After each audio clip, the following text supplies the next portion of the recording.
नमस्कार विद्यार्थी मित्रांनो.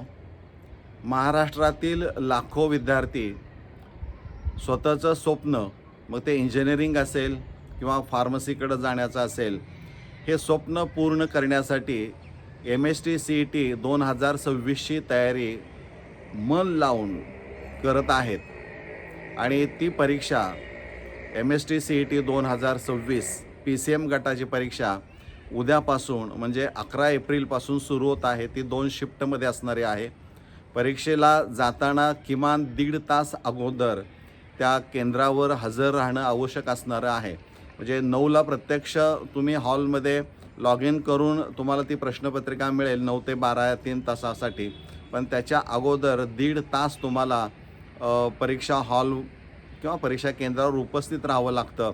आणि परीक्षा हॉलवर जाण्यापूर्वी तुम्हाला तुमच्या घरापासूनचं अंतर, लागणारा वेळ आणि तुमच्याबरोबर असणारं परीक्षा हॉलमधलं आवश्यक कागदपत्र, फोटो जे काही असणारं आहे ते सगळं तुमच्या सोबत असायला पाहिजे. थोडंसं लाईट खाणं म्हणजे हलकंसं खाऊन जा, म्हणजे 3 तास 3.5 तास तुम्हाला पुन्हा तिथं वेळ जाणार आहे. आणि त्यामुळे ह्या सगळ्या गोष्टी काळजीपूर्वक करा. सोबत डॉक्युमेंट्स महत्त्वाची घेऊन जा की जेणेकरून तुम्हाला आत परमिशन हॉलमध्ये जाताना कोणत्याही प्रकारची अडचण येणार नाही. मित्रांनो, या परीक्षेच्या अनुषंगानं आपण प्रचंड तयारी केलेली असणार आहे. कारण महाराष्ट्रात लाखो विद्यार्थी आहेत, वेगवेगळ्या पद्धतीनं स्वतःची तयारी करत आहेत, त्या परीक्षेची तयारी करत आहेत, चांगले पर्सेंटाईल मिळवण्याचा प्रयत्न करत आहेत. ही चांगली गोष्ट आहे. पण असं असलं तरी देखील नकळत ज्यावेळी अपोजिंग फोर्स अगदी ड्रायव्हिंग फोर्सच्या जवळ येतो त्यावेळेस मात्र कुठंतरी मनामध्ये एक भीतीचं वातावरण निर्माण होतं. परंतु जर तुम्ही आत्मविश्वासानं या परीक्षेची तयारी केली असेल तर निश्चितच तुम्हाला त्याचा फायदा होऊ शकेल आणि तुमच्या मनामध्ये कोणत्याही प्रकारची भीती राहणार नाही. त्यामुळं आत्मविश्वासाने या परीक्षेला सामोरे जा. कारण जे काही तुम्ही केलेलं असणारं आहे ते शांत डोक्याने तिथं अप्लाय करण्याचा प्रयत्न करा. विशेषतः केमिस्ट्री या विषयाच्यामध्ये सांगताना जे न्यूमरिकल्स असणारी आहेत त्यामध्ये कन्व्हर्जन बऱ्याच वेळा दिली जातात. म्हणजे युनिट कन्व्हर्जन हा एक प्रकार त्याच्यामध्ये असतो. काही वेळ दिला जातो, काही वेळ देत नाहीत. परंतु त्याकडं बारकाईनं लक्ष देणं गरजेचं आहे. आणि त्यावेळेस हे कन्व्हर्जन जे काय फॅक्टर्स असणारे आहेत ते तुम्हाला आठवणं आवश्यक असणारं आहे. त्यामुळं प्रश्न जो ॲटम असणार आहे तो काळजीपूर्वक वाचा, त्याचा अर्थ नीट समजून घ्या. कारण स्टेम नेहमी अपूर्ण असतं आणि ते पूर्ण करण्यासाठी 4 ऑप्शन दिले जातात. त्यातलं एक तुम्हाला योग्य निवडावं लागतं. आणि राहिलेले 3 हे डिस्ट्रॅक्टर्स असतात की ते खूप छान पद्धतीनं सजवलेले असतात आणि त्यामुळं चुकीच्या उत्तराकडं पटकन तुम्ही जाऊ शकता. त्यामुळं फुल कॉन्सन्ट्रेशननं प्रश्न वाचा आणि त्याचं योग्य ते पर्याय तिथं सिलेक्ट करा किंवा तो क्लिक करायचा आहे.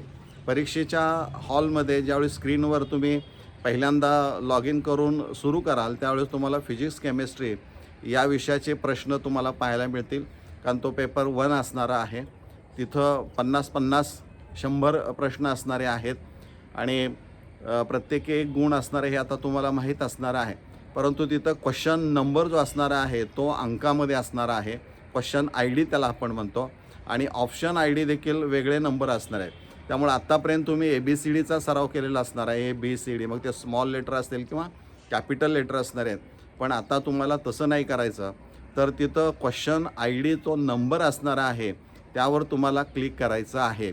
म्हणजे तिथं कॅन्डिडेट रिस्पॉन्स जो असणारा आहे तो तुमचा आणि निकाल लागण्यापूर्वी तुम्हाला काही वेळेस ते पाहायला देतात. त्यावेळी तिथं करेक्ट रिस्पॉन्स किंवा करेक्ट ऑप्शन म्हणून दिलं जातं. ते टॅली नंबरच्या साहाय्यानं तुम्हाला करावं लागणारं आहे. म्हणजे हा एक भाग तुम्ही समजून घेणं देखील गरजेचं असणार आहे. यश अकॅडमी नेहमी तुमच्या पाठीशी आहे. आज देखील या व्हिडिओच्या खाली एक तुम्हाला PDF लिंक देतो आहे. त्यामध्ये 50 MCQs असणारे आहेत.